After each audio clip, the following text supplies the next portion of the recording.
Hola, buenas Ángeles. Bien, pues vamos ya por la unidad 8. Ya estamos a punto de acabar. Me comentas que tampoco tienes ninguna duda sobre esta unidad. Vale, vamos a ver qué preguntas entran solo tipo test y qué otras de manera abierta. Ya te adelanto que esta unidad es importantísima, ¿vale? Bueno, igual que hay otras que repiten contenidos de otras unidades o incluso de otros módulos, esta me parece esencial. Básicamente en esta unidad lo que se va a tratar es cómo tenemos que adaptar en tanto que educadores nuestras estrategias y nuestras propuestas lúdicas en función de las necesidades específicas de apoyo educativo que encontremos en el aula. ¿Vale? Entonces es un contenido bastante nuevo y creo que muy útil. Ya te adelanto que entra todo. Todo entra desde luego tipo test y vamos a ver que hay un apartado que entrará como pregunta abierta, pero que además no me gusta cómo está tratado en el libro y entonces te lo voy a dar tal como yo lo doy en clase, ¿vale? Venga, el punto 1. El punto 1 entra de manera tipo test. Es una aproximación terminológica que seguramente ya conozcas al concepto de diversidad. ¿Qué es la diversidad? ¿Vale? Bueno, entonces comienza dando una definición y viendo pues, diferentes factores de diversidad, ¿de acuerdo? Para, en el punto 2, concretar la diversidad en la educación infantil. ¿Cuáles son, de manera más concreta, los ejemplos de diversidad que nos podemos encontrar en la etapa en la que vamos a trabajar? Bueno, y los clasifica en una serie de factores. Todo esto te lo podría preguntar como tipo test. El punto 2. Hay que conocer efectivamente el marco legislativo de la atención a la diversidad, que es básicamente el marco legislativo de la educación infantil, que lógicamente recoge también la atención a la diversidad. Bueno, esto no tiene tampoco mayor dificultad. También entraría tipo test. Luego, el 3. La intervención educativa y la integración a través del juego. Entraría como tipo test, ¿vale? El 3.1, intervención educativa a través del juego para atender a la diversidad, ¿vale? Bueno, y aquí es verdad que, por ejemplo, este cuadro es bastante interesante. En función del tipo de necesidad especial, te habla de una serie de estrategias. Vale, entraría como tipo test. Y luego en el 3.2 habla en concreto de dos estrategias de juego que se han visto a lo largo del módulo y que son especialmente acertadas para tratar la diversidad. ¿Por qué? Porque son estrategias de juego que permiten que el niño las explote en función de su grado de desarrollo. Por lo tanto, cada niño se acercará a ellas pues desde su especificidad. Son los rincones de juego, que al fin y al cabo es una estrategia lúdica que favorece la libertad de acción sobre el juego, y los juegos cooperativos que permiten que las características de los diferentes miembros del grupo se suplan y se complementen entre ellas, ¿vale? Bien, el 3.3, todo esto que te he dicho como tipo test, ¿de acuerdo? Todavía no hemos llegado a la pregunta abierta. El 3.3, ¿cuál será el papel del educador para atender la diversidad? Bueno, aquí te da una serie de estrategias y también entraría como tipo test. El 3.4 y el 3.5, que son bastante sencillos, también como tipo test, ¿vale? Bien, llegamos al 4, que es de donde vamos a sacar la pregunta abierta, ¿vale? Este 4.1 establece una diferencia terminológica entre lo que llamamos un juguete normalizado, lo que es un juguete de diseño universal. Básicamente la mayoría de los juguetes se hacen para que puedan ser disfrutados por niños de diversas características. Es decir, que como tal no quiere decir, no tenemos que pensar que un niño con necesidades específicas, por ejemplo con ceguera, no pueda utilizar ningún juguete normalizado. Al revés, la verdad es que los juguetes están hechos de tal manera que permiten diferentes aproximaciones y por lo general tienen eso, un diseño universal. Pero también es cierto que hay juguetes que directamente son pensados para niños con una característica específica, una necesidad especial. Bueno, esta diferencia terminológica entra exclusivamente como tipo test. Y del 4.2 al 4.2 entra también como tipo test, ¿vale? Pensaba que era ya la pregunta abierta, pero no, 4.2 como tipo test y el 4.3 las ayudas técnicas, también a nivel de definición hay que saber lo que son las ayudas técnicas, ¿vale? Y las ayudas técnicas disponibles, eso como tipo test. Vale. Bueno, como tipo test hasta aquí, ¿vale? Hasta las características y requisitos. Vale, la adaptación de juegos y juguetes, lo que se llama el juego adaptado, sí que entraría como como pregunta abierta. Hay que conocer qué tipo de adaptaciones en el juego y en los juguetes tenemos que hacer en función del tipo de discapacidad. Esa va a ser la pregunta abierta. Aquí no digo que no esté bien desarrollado, pero me parece que no está lo suficientemente desarrollado. Entonces, esta tabla del 8.9 la vamos a sustituir por lo que te voy a explicar a continuación y que sería directamente la pregunta abierta que te puedo hacer.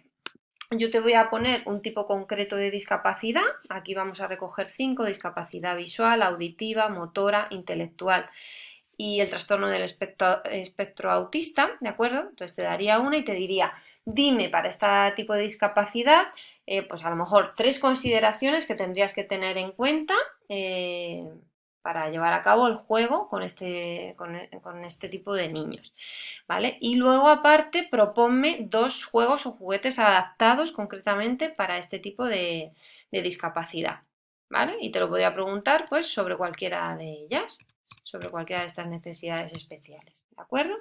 Pero como te digo, me parece que no está suficientemente bien tratado en el libro y por lo tanto lo vamos a dar directamente a través de aquí.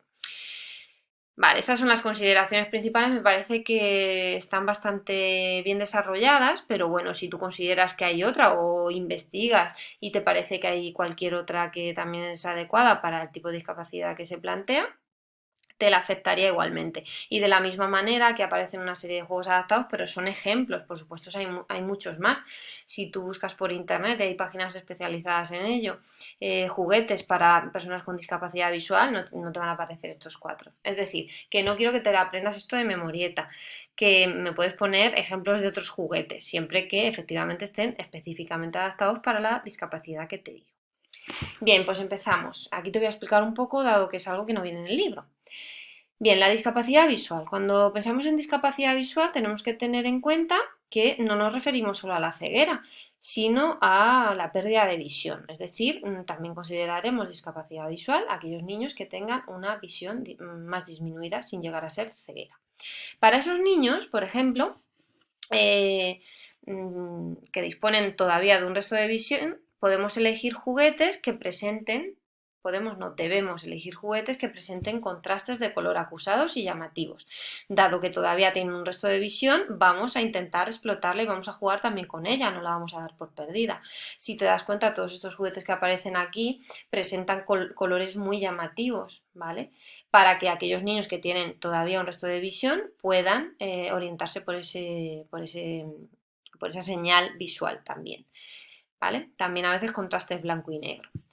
En el caso de los niños que no tienen ningún resto de visión, sino que son ciegos, el resto de consideraciones se aplicarían. Vamos a escoger juguetes que sean accesibles al niño y a la niña ciegos mediante relieves, sonidos o elementos táctiles.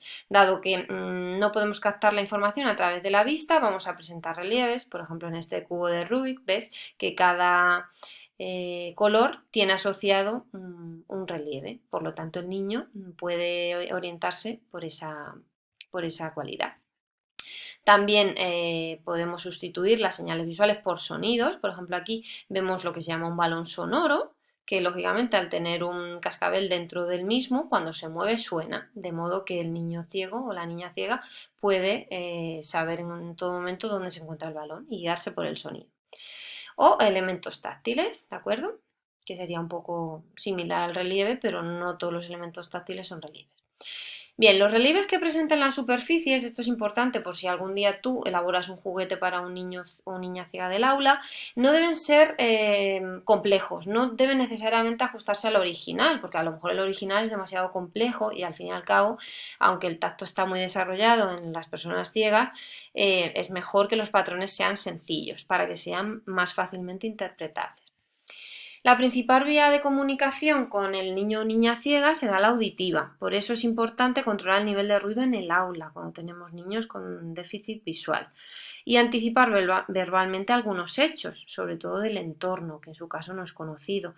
A los niños y niñas que no son ciegos no hace falta que les estemos informando sobre el entorno porque ellos lo están viendo, ¿vale? Además, cuando nos dirigamos a un alumno o alumna con ceguera, hemos de avisar de que lo hacemos, bien dirigiéndonos por su nombre o bien estableciendo contacto físico con él. Bueno, aquí puedes ver los juguetes que aparecen. Es un parchís con señales táctiles, el cubo de Rubik Esto es un libro con figuras que pueden palpar y, como te he dicho, un balón sonoro. Bien, en el caso de los niños con discapacidad auditiva, encontramos lo mismo que en el caso anterior. Habrá niños que todavía tengan un resto de audición y para ellos podemos elegir juguetes que presenten reguladores de volumen. Cada vez más los juguetes que presentan sonidos, todos los juguetes de diseño universal suelen presentar rangos de volumen, ¿vale? También acompañar los signos e imágenes de verbalización, verbalizando, favoreciendo así el aprendizaje de la lectura de labios. Hay que pronunciar y vocalizar bien, ¿vale? Porque los niños sordos, por lo general, van aprendiendo también a leer los labios. Estimular el lenguaje, porque que un niño sea sordo no quiere decir que no hable. El término sordo-mudo ya se ha extirpado. Un niño es sordo, pero no necesariamente mudo, ¿vale? Realizar juegos que impliquen los canales visual y táctil, ¿vale? Vamos a sustituir el oído que no está presente por las señales visuales con imágenes y táctiles. La sustitución de las señales acústicas por las visuales, vamos a intentar iniciarles en la lengua de signos, que va a ser su lengua principal, y además, cuando nos dirijamos a los alumnos o alumnas con sordera, hemos de avisar de que lo hacemos, bien entrando en su campo visual o bien estableciendo contacto físico. Los juguetes adaptados que aquí te presento, pues fíjate, son cubos con diferentes texturas para trabajar ese sentido. Esto es un dominó con los signos de la lengua de signos para iniciarles. Esto es un ensartable, el típico ensartable, pero con las letras del alfabeto. Y esto es un tambor que, aunque parezca contraintuitivo, pero es un tambor de hecho extraído de una página web para personas con discapacidad auditiva porque, bueno, aparte de que puede haber un resto de audición, porque es un tambor que tiene diferentes formas de vibrar. Entonces pueden disfrutar también ese aspecto. Bien, llegaríamos al caso de la discapacidad motora. Es verdad que en este caso, si está muy restringida el movimiento, bueno, pues puede haber dificultad de acceso a muchos juegos. Por lo general lo que se van a utilizar son pulsadores. Entonces, hay que dar al niño y la niña la posibilidad de que se comunique, porque es verdad que los niños con discapacidad motora suelen presentar una autoestima baja y por lo general hay una tendencia al aislamiento. No evitar los juegos motrices, sino seleccionarlos incluyendo adaptadores, pulsadores. Es el caso de esta oca que tiene, bueno, tiene pulsadores para que se mueva la ficha automáticamente, o este trenecito de madera que se mueve con pulsadores, este peluche que también funciona con pulsadores, o estos dados que no hace falta cogerlos, sino que funcionan con un pulsador. Promover el uso de juguetes que permitan el uso de los sentidos no afectados y organizar el espacio del aula, evitando la presencia de obstáculos. ¿Vale? Bien, llegaríamos a la discapacidad intelectual, ¿de acuerdo? Sobre todo nos estamos refiriendo al síndrome de Down. Vale, en este caso hay que poner el acento en la valoración del proceso y no del resultado, que por lo general es una estrategia que se aplica en infantil. Hay que primar el proceso sobre el resultado. Luego, simplificar los juegos para hacerlos accesibles e introducir variantes en el caso de los niños con discapacidad intelectual. Introducir juegos que trabajen la atención, porque suelen presentar déficit, una cierta dificultad mayor para atender y por lo tanto todos los racionamientos que se den tienen que tener un apoyo visual, que la causa y el efecto estén presentes, actividades de emparejamiento en las que el recurso visual esté presente, de seguimiento de estímulos e instrucciones. Hay que presentarse siempre como modelo y apoyo a lo largo del proceso de juego. Y luego promover siempre que otros niños y niñas del aula se ofrezcan como guías de los compañeros y compañeras. Porque lógicamente, como estrategia general en educación infantil, el aprendizaje no se da solo del maestro al alumno, sino también entre los compañeros. ¿Vale? Aquí realmente lo que vemos son juegos que pueden ser accesibles para cualquier niño o niña de educación infantil, pero que son muy útiles para los niños con discapacidad intelectual porque presentan en las relaciones de causa-efecto, presentan un estímulo visual constante.